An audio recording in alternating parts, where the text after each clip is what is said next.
Bom, iremos falar sobre os estudos de intervenção. E o grupo é formado por Ana Clara, Ana Paula, Guilherme de Andrade, Jean Carlos, Luciana, Natália e Raíssa Aurélio. A introdução aos estudos de intervenção. O conceito é que os estudos de intervenção são aqueles cujo pesquisador manipula a exposição, que também é chamada de fator de exposição. Isso provoca uma alteração proposital no aspecto da saúde de algum indivíduo. O estudo de intervenção é o mais apropriado para tratar hipóteses causais relativas aos efeitos de exposições específicas. A coleta de pacientes é feita de forma aleatória, ou seja, randomizada. Experimentos que são bem conduzidos trazem resultados de alta produtibilidade. São produzidas condições semelhantes, obviamente os resultados vão ser semelhantes. Os pacientes passam pela terapia experimental, pelo segmento e é onde ocorre o evento. Os pacientes que passam pela terapia tradicional ou placebo passam pelo segmento e não ocorre o evento. A finalidade: testar possíveis efeitos de uma intervenção ou testar possíveis efeitos de um sistema terapêutico. O resultado é a taxa de incidência no grupo de estudo ou no grupo de controle. Tem por objetivo mudar uma variável em um ou mais grupos de indivíduos. Sinonímia: estudos de grupo, de aglomerados, conglomerados estatísticos ou comunitários. Sobre os tipos de ensaios experimentais, temos que dentro dos desenhos adotados, o que mais se destaca e que é mais utilizado são os ensaios comunitários controlados randomizados, de sigla ECCR, que são muito utilizados na avaliação da eficácia e da segurança de medicamentos e vacinas.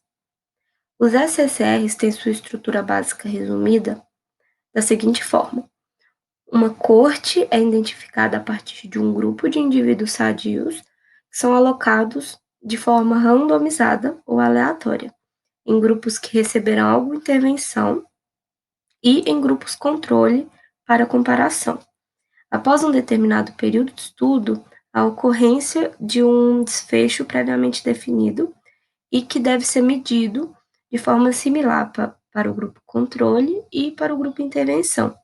Por isso, são adotadas medidas de cegamento, para que o responsável por realizar a medição não reconheça a qual grupo pertence cada participante.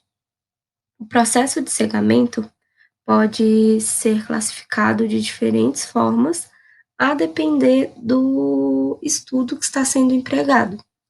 Pode ser do tipo simples cego, quando somente os pesquisadores conhecem a composição de cada grupo, como duplo cego, quando nem o pesquisador nem os participantes conhecem a composição dos grupos, como triplo cego, quando, além dos pesquisadores e participantes, o Comitê de Monitoramento dos Desfechos também não conhece a composição, e como estudos não cegos ou abertos, que são aqueles que todos sabem a composição dos grupos, por não ser um tipo de estudo passível de se aplicar o processo de cegamento.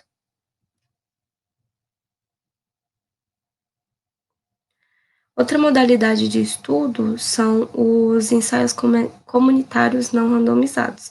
São aplicados quando não há possibilidade de realizar a randomização, tendo seu grupo amostral definido por conveniência.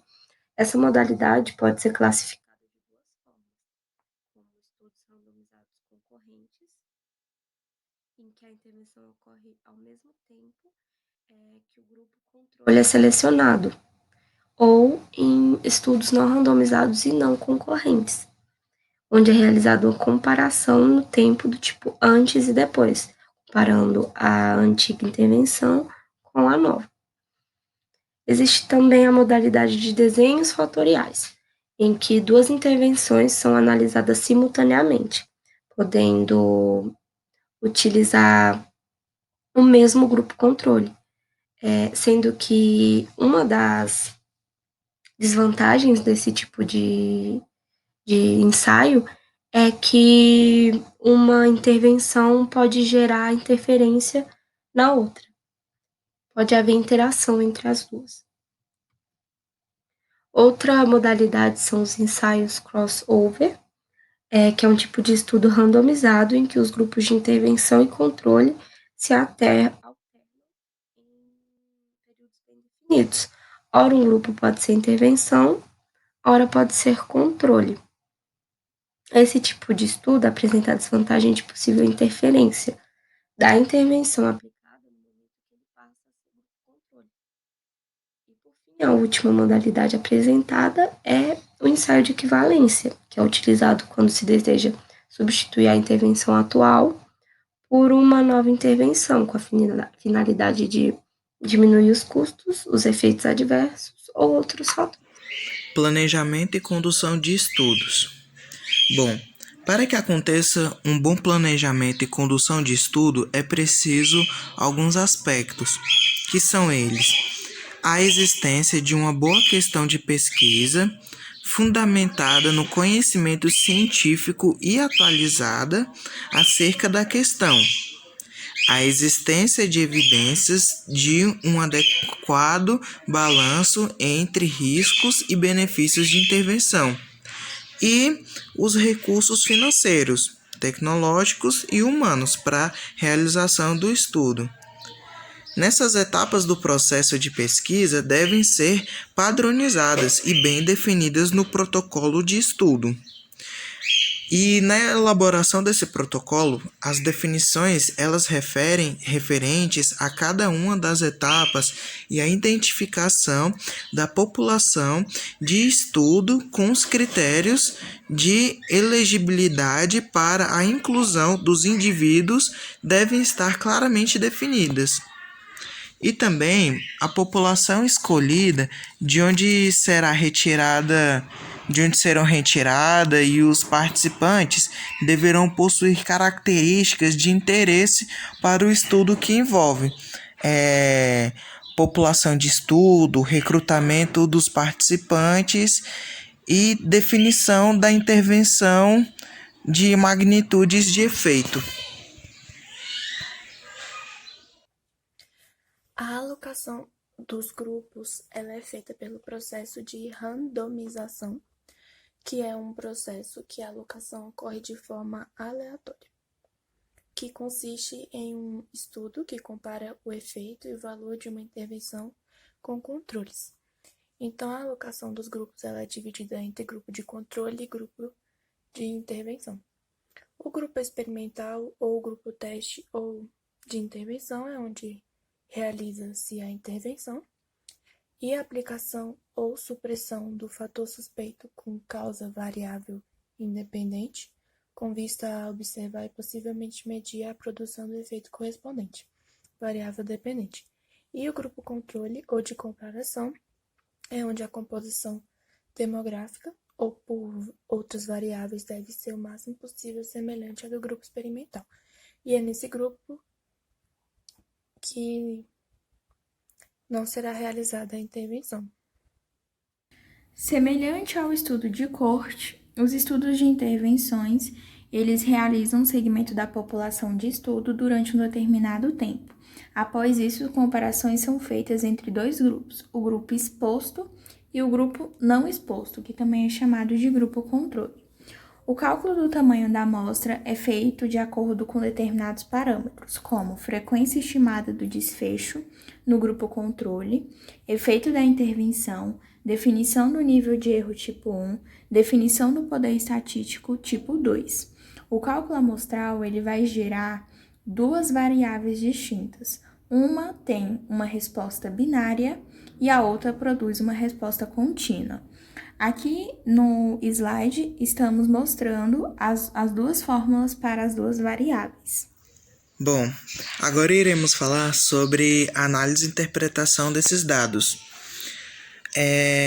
Essas análises e interpretação iniciam-se com a elaboração de um quadro contendo informações sobre a população de estado, ou seja, números de indivíduos da população elegível para o estudo, número de eliminados pelos critérios de exclusão adotados, o recusar outras ações parecidas, a distribuição dos indivíduos ou grupos de acordo com o procedimento de randomização, perdas de segmento nos dois grupos, ou até mesmo quantos indivíduos compõem a população do estudo. Bom, Todas as descrições da população em estudo, onde as tabelas deverá conter a comparação do trabalho das diversas características, tem como base dos estudos ou grupos definidos na investigação. Nessas análises de estatística, a forma mais simples de análise é a proporção da ocorrência do evento de interesse nos dois grupos, que é o grupo de intervenção e o grupo de controle. Porém, só podem ser utilizados quando o período de inclusão e segmento dos indivíduos é similar. Como vocês podem ver, aqui tem um esquema, um fluxograma de apresentação da população desse estudo. Vou abrir melhor aqui para verem. Como vocês podem ver, aqui mostra a população elegível, a incluída, que resulta na randomização, que ao mesmo tempo pode ser alocados para receber a intervenção ou alocados para não receber a intervenção, que tem dois fatores resultantes, que é a perda do segmento, descontinuidade de intervenção e exclusão da análise. Bom, considerando que nem sempre atendem ao pressuposto acima, a utilização de tábuas de vida e técnicas de análise de sobrevivência são mais adequadas por permitirem considerar os diferentes tempos de segmento dos indivíduos. Vamos falar sobre as vantagens e as desvantagens desse estudo. Começando pelas vantagens, esse estudo ele é o mais apropriado para testar hipóteses causais relativas aos efeitos de exposições específicas. Também a vantagem desse estudo é que ele é prospectivo, ou seja, é a longo prazo. E também a exposição desse estudo ela é aplicada de maneira deliberada sobre um grupo populacional. Porém, esses grupos eles são definidos por processos aleatórios. Não há interferência dos investigados e investigadores. E uma desvantagem é que, devido a questões éticas, isso restringe o seu uso em determinadas avaliações. Então, por questões éticas, muitas situações não podem ser experimentalmente investigadas.